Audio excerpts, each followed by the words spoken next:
Mitchell Tenpenny, welcome to Biscuits and Jam. What's up? Thanks for having me. Great to have you here. Where am I reaching you? We're in Nashville. We're in Nashville right now at the red light offices. So, Okay, nice. Home base for you.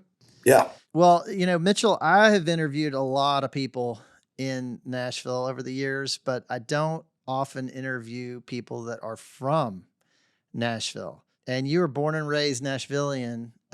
Talk to me a little bit about, where you grew up in town and what your version of Nashville was like as a kid. Yeah. First off, I'm super proud to be from Nashville. I love this city and everything it has to offer. And it's grown so much. But growing up, it was, I don't know, such a special place. It has the city life, the music, obviously, but just 15 minutes out, you're in beautiful country and outdoors, which I absolutely love. And so we lived kind of in the heart of Nashville, the suburbs, but 10 minutes from downtown, generally growing up.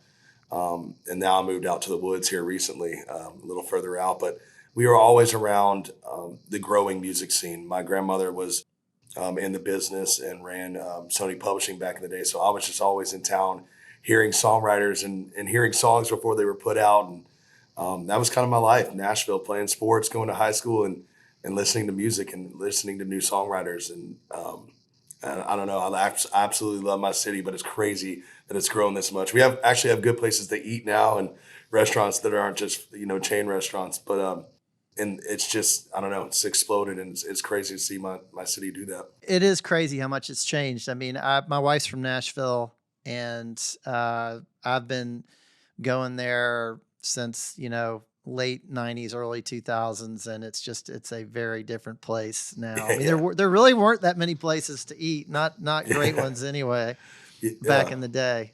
So, Mitchell, I know your mom's in the music business, so you really grew up around the music business in a really unique way. I mean, in a way that most people do not. What are some of your memories and impressions of your mom's career? Yeah. So, I mean, my mom, like I said, my grandmother was president at Sony Publishing, and my mom works for the songwriters, demo billing and studio time and booking players for songwriters. And so they both were just massive advocates for songwriters and would do whatever it took to take care of them, to keep them creative and, make sure that they feel like they're loved at a company, it's important. This town's built on songwriters. And so I got to see that and grow up with that and watch, especially my grandmother, watching her, work her way up from receptionist to CEO. It's pretty wild. I mean, she signed everyone from Brooks and Dunn to Taylor Swift. And so I got to see the catalog sales of some of these things when she purchased A Cuff Rose and even part of the Michael Jackson catalog when, it's just big moves, like things in town that were pretty crazy. But I was a kid. She was grandmother. So I was just seeing her and my mom just getting to work with all these awesome songwriters. And I kind of just fell in love with it so young. I thought songwriters were the coolest thing in the world. And I don't know, it was just really cool to watch them, how they work and interacted with them. And so I kind of got bit by the bug early, I guess. Tell me your grandmother's name. Donna Hilly. And,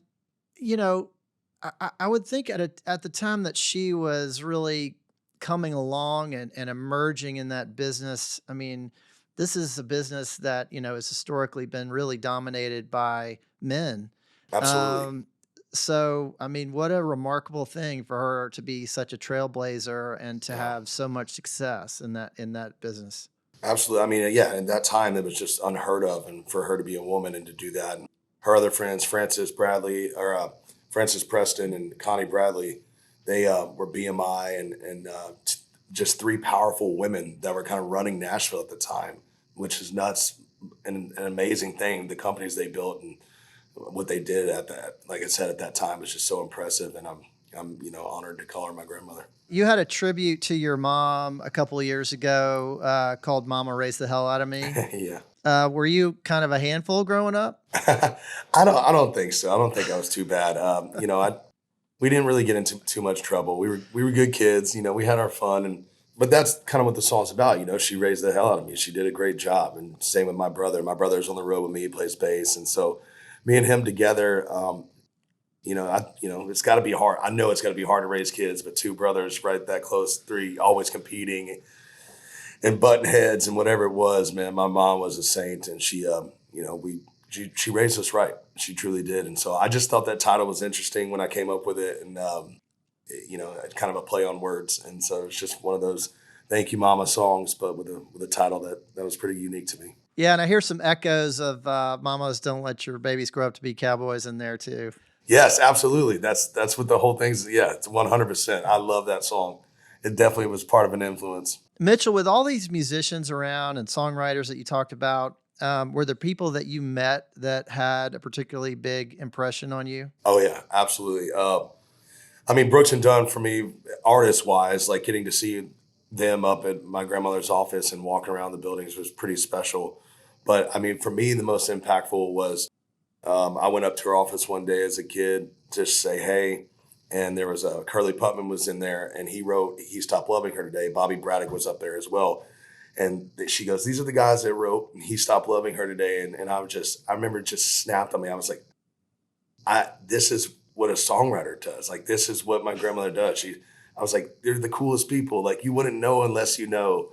And, I was a kid. So at the time, I just kind of assumed that all artists wrote their own stuff. But that day I discovered, truly what a songwriter was and what Nashville songwriting was about. And I don't know, that day I was like, I want to be those guys one day. I'm trying.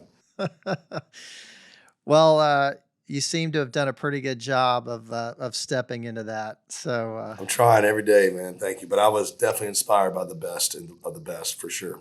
Mitchell, I want to ask you about your dad a little bit. I know you lost your dad to cancer about 10 years ago. Tell me a little bit about him and what he did for a living. Yeah, he was a man's man. Same with my granddad from his side too.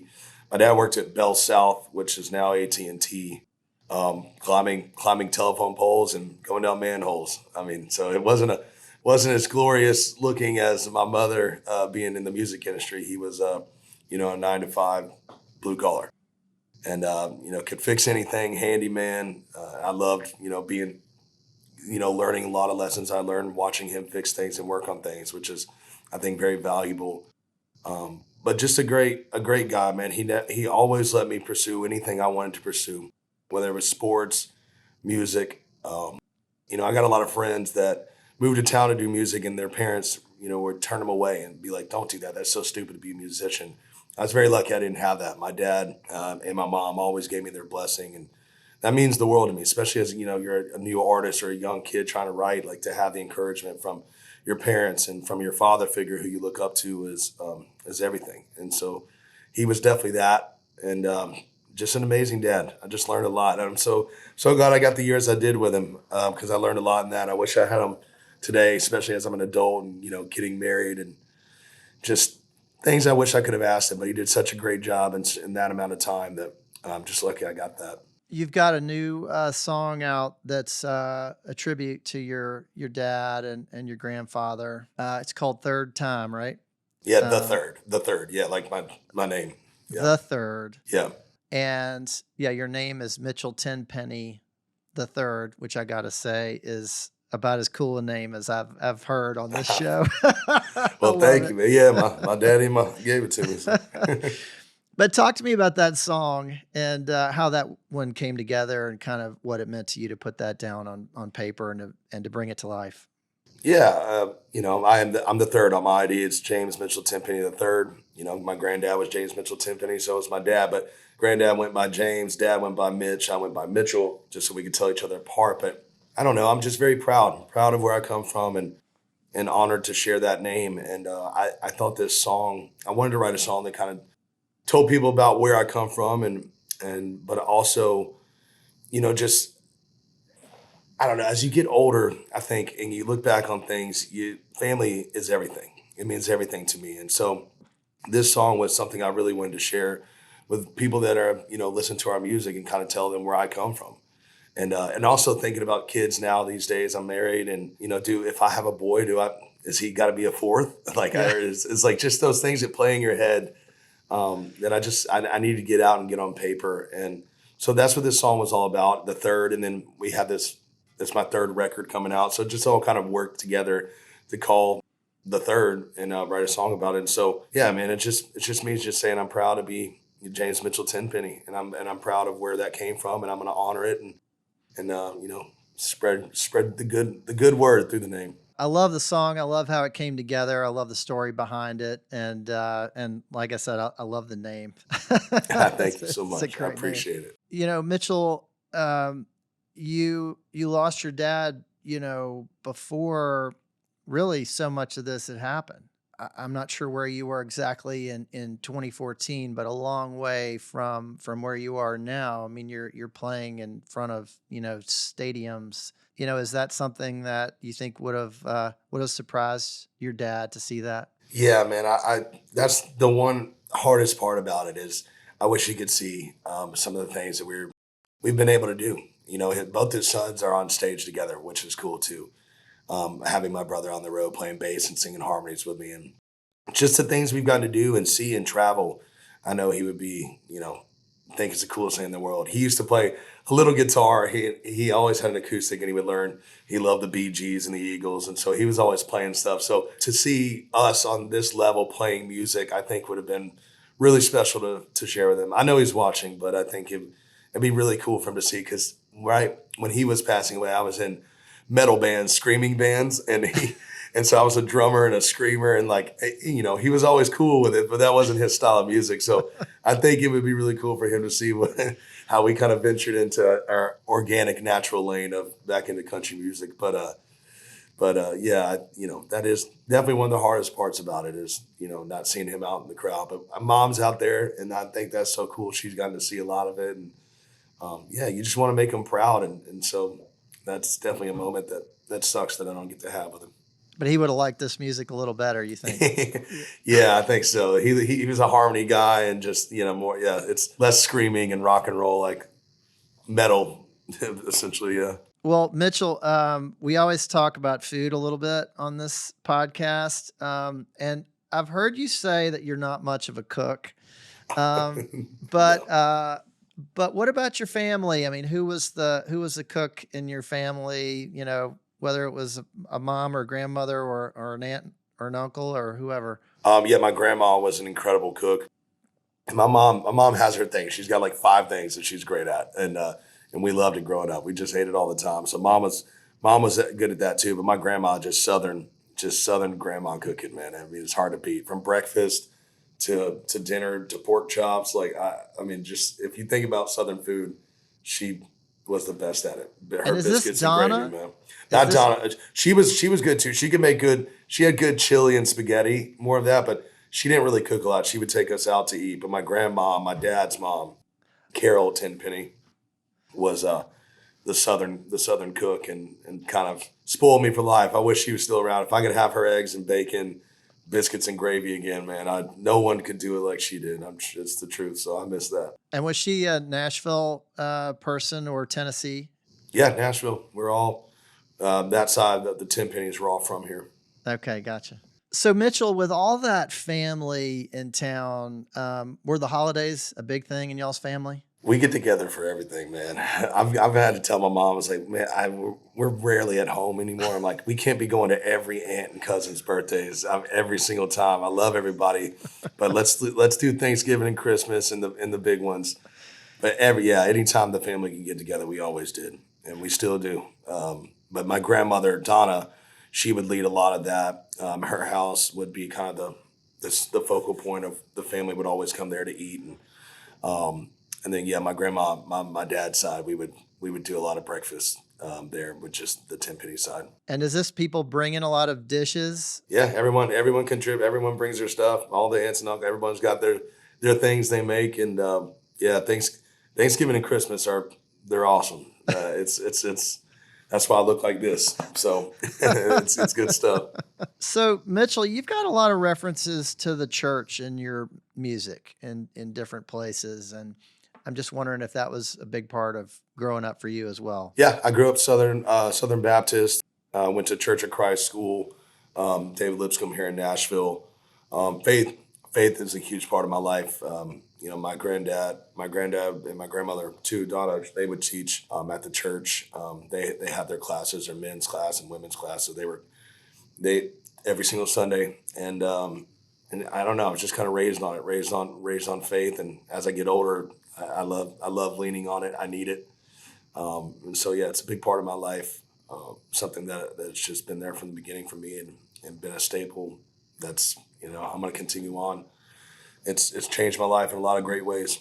And it seems like it finds its way into your music as well, into your songwriting. Yeah, I think just trying to be honest and organic and write what I know. Yeah. And that's what I know. I want to talk about your career and just kind of getting into the music business. And, despite all the, despite being surrounded by it for much of your childhood, you didn't just waltz into this music thing. And, you were working different jobs. I think you said you worked in construction for a while. You were parking cars as a valet for a while. I'm wondering if some of those experiences have found their way into your music. Oh yeah, for sure. I think a lot of it's just the music that our audience is very blue collar, and you got to remember that. We get treated with a little bit of luxury every now and then in the life we live, but I don't forget where I come from and who we're writing these songs for. And I've lived that my whole life, working construction and doing things, whatever it took to pay the bills, and just taking any jobs you can take and get, I think is a foundation for how I write and what I want to write about. And, it's who I am. It's how we stay grounded and stay humbled. That was lessons learned from backbreaking construction jobs and getting up at 4 a.m. to go, literally work in a hot house, putting insulation in roofs and, just things that make you appreciate what you have way more. I think it's an important life lessons that everyone needs to learn. It's how you stay grounded and humble. What was the last job that you had before you really kind of broke in and had your first kind of, I guess your first album deal, your first record deal? It was construction. Yeah, I was working construction. I was actually in a roof. I was in the rafters putting up insulation, and the guy I was working construction for at the time, he built a studio for my now business partner out in California. And he had told him one day, he said, if you ever meet anybody that does music in Nashville, I'd love to meet him, send him out our way. And I had never been to California. I was, working out of college, and the guy I was working for said, hey man, I know you talked about your singing and stuff. Would you, play me some stuff afterwards? And I was like, yeah, absolutely. And he goes, the next day he was like, man, would you be interested in flying out to California? They'll fly you out there and meet this guy. I was like, sure. I'd love to go to California for free. I've never done it. And so we flew out there and I met this guy that's named Matt Swanson, one of my best, dearest friends now. And we started our first label together, and we still own it, Riser House. And it all just kind of happened out of nowhere, being in the rafters of a house and just talking back and forth. You never know who you're talking to, man. Yeah, I guess so. I know you got to always kind of be ready, don't you? Absolutely. Say yes.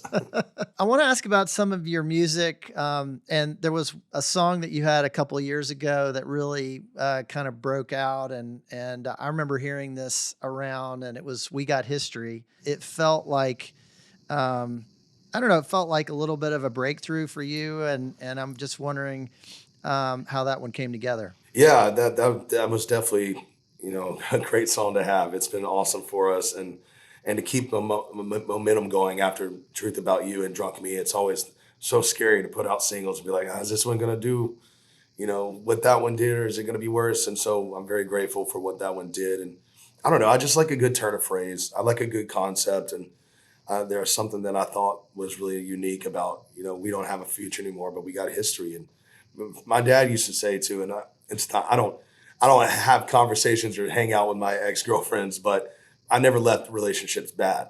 They led me to the next. There's a great song, God Bless the Broken Road by Rascal Flatts, that kind of was an inspiration for this one as well. It's thank God for them, because they led me to my wife. And so I do like that idea of, man, we don't have to like hang out on Saturdays, but that was a big part of my life. Some of the women that I was able to date to move me forward. And so I don't know, the concept of, we don't have a future, but we have history is real. I think everybody's got stories like that. And, you don't always just have to forget about how you got there, I guess. Well, they also seem to have led you to a lot of really good breakup songs. Yeah, everyone always asks me if I'm all right. I'm like, I'm totally fine. I like writing about stuff that makes people feel an emotion, and everyone's been through breakups, and You're so like they you're like the resonate. male Taylor Swift, Yeah, right. I wish that'd be awesome. You've got a new song out called "Not Today," Yeah. which is another kind of breakup song, or it's about someone who's still thinking about their ex, can't shake it really. Talk to me about that one. The lyrics lean towards a breakup, but I wanted that song to feel anything you can't get over, and it's really about owning and wearing the pain in life. I think as I've gotten older and hopefully matured a little more, and I've gone to therapy and talked to things, accepting reality and accepting pain and hurt is important to move forward. And so that's what this song's about. It's like, hey, I know I'm going to get over you. I'm going to get over this, whatever it is. I know that's going to happen. I know I'm going to be okay, but not today. Today I'm going to wear it. I'm going to own it. I'm going to hurt. I'm going to heal. And so the song for me, and that's why we made the video, not about a breakup, but more about you in your own head controlling your destiny, but understanding that you're in control. That's why I'm in an electric chair and I'm the one who's putting it down and turning it off. It's like, that's I love the concept of that. And so, yeah, the song's really, I know it's about a breakup in the lyrics, but it's really a bigger picture of, owning and wearing pain. Mitchell, talk to me about this new album, and what feels different about it than other albums that you've done. Yeah, I actually just got to go pull it hot off the press, the vinyl, this morning, which That's was really exciting. special. That was so cool. Seeing it in fruition, it's made and holding in your hands. And I don't know, I got a little emotional looking at it because I think it's just stories and lessons, life lessons over my, the last 5 years of my life. Just kind of what I've learned and what I want to share.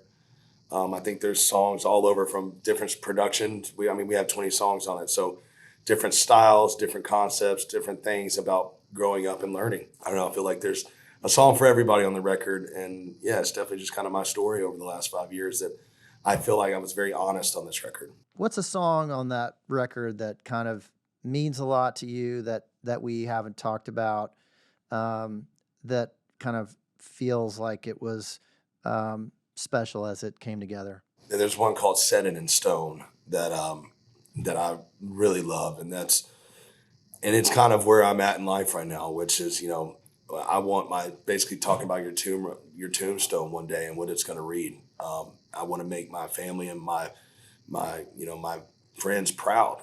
And when it's all said and done, when they set it in stone, I want to be known as somebody that was a good person and that hopefully contributed to the world. And so that song encompasses all of that, but it's, I don't know, it's a powerful song for me and something that, I think about on a daily basis of how I want to leave and what my message is going to be when it happens. Well, it's an incredibly ambitious album, and I know you're really excited to get it out in the world and start sharing these songs and performing and getting in front of bigger and bigger crowds. And hope you find your way through Birmingham. Yeah, so awesome. Yeah. I would absolutely love to. That's where my grandmother's actually from, that area so I love coming to Birmingham. There's another reason to come through then. Good. Absolutely. Mitchell, just an aside a little bit, I saw that somewhere that you're a dog person, which I love, and as a dog person myself. Yeah. And I heard you say somewhere that your dogs kind of came along at a time in your life when you really needed them. Yeah, when dad passed, we've always had dogs growing up, but when I got out on my own and I was living with some roommates and dad passed away, man, my dog, sweet girl Ducky, and she's right there, which sucks to talk about. She's getting where she can't hardly walk upstairs anymore. But she was so amazing for me to have during that time. I remember walking into I guess it was a pound, honestly, and they were bringing out a couple dogs, and she walked up and she had flat feet because someone had left her in a cage and would never let her out, so she couldn't walk. And I was like, oh my gosh, you're you're coming home with me. Where like she was so cute, and we got her back up on her legs, and she was walking perfect, and she became my best friend, man. And I absolutely adore that dog and love her more than anything. And then my other dog, Cash, just came out of nowhere. We were sitting at a bar, and a bunch of tires squealed, and I was like, "What's going on?" There was this little puppy in the road, just all cowed down, and I was like, "Oh my gosh!" So we grabbed him. No one would take him, and I was like, "Man, I don't need another dog. I can't afford it. I can't give. I fell in love with him too much, so he became my other one. And then when I got married, I got another one through the marriage, Annie, and they're all rescues. They're all mutts, and I don't know. I love them, man. They do so much for me and my wife, and I'm just a huge dog guy, man. I like dogs more than people generally. So, well, you might need to write some songs about them. yeah, I know. I still have not found the perfect way to write one. But I feel like, unfortunately, when it's Ducky's time, there's going to be a lot of emotions there. So one's probably going to have to come out for that. Mitchell, you've done some work, kind of giving back, and particularly when it comes to fighting cancer, and you established this fund that's called the Tenpenny Fund. Is that right? Yeah. Yeah. Tell me a little bit about that and what you hope to accomplish through it. Yeah, I just saw and learned a lot through Dad's cancer. Mom, she's in remission right now. Praise God. She just battled breast cancer. My aunt's going through it. I don't know. And obviously we've all lost friends, and I hate cancer. But watching it from my dad's perspective, what I saw that isn't really done as well as it could be is the mental health of cancer. When you hear that you have this disease, there's great doctors, there's great drugs, there's new things coming in every day, but people don't talk about being mentally stable to fight this. And so what we do is give access to mental health when you hear that you have this disease. So you can call whenever you need to, talk to somebody to prepare yourself for battle. And I've seen way more success stories when your mind's right, when you're dealing with cancer. And he didn't really have anybody to talk to. He's a strong, stubborn man. He would never tell me how sick he truly was. And I, ultimately, I don't know, I'm not going to say what is, but I feel like if he had access to that care and it wasn't as, I don't know, taboo at the time for a Southern man to, talk to somebody, which I wish he would have, been able to do. So that inspired me to want to try to help people to say it's okay. It's like it's needed and it's good to talk. And so that's kind of what we do. We focus on the mental health side of, that disease. That's great. Are there other family members of yours involved in that? No, it's just me. But yeah, I mean, they're always supporting when we do any kind of fundraisers. And I do my charity event every year in Nashville. I do a cornhole tournament. And so, yeah, they're always there, part of that, spreading the good word. So, well, Mitchell, I just have one more question for you. What does it mean to you to be Southern? I'm proud to be from the South. I love it. I love I love what we represent down here. I love the outdoors so much. I love what Tennessee offers. And I don't know. I love how kind people are generally in Nashville growing up. I know we've got a lot, people have moved here and there's more traffic and stuff, but just the whole open the doors, say hello, shaking, waving your hands to people when you go by. I think that's, I know it's all over the place in the country everywhere, but there's a Southern way of lifestyle that's a little slower and calmer that fits my lifestyle that I love. That kind of take a breath. The Southern drawl. There's just things about it that I don't know. I was born and raised here and proud to be from here. Well, I love talking to a true Nashvilleian and a true Southerner. And Mitchell Tenpenny, thanks so much for being on Biscuits and Jam. Oh, thank you for your time. It means a lot. Cheers. Cheers.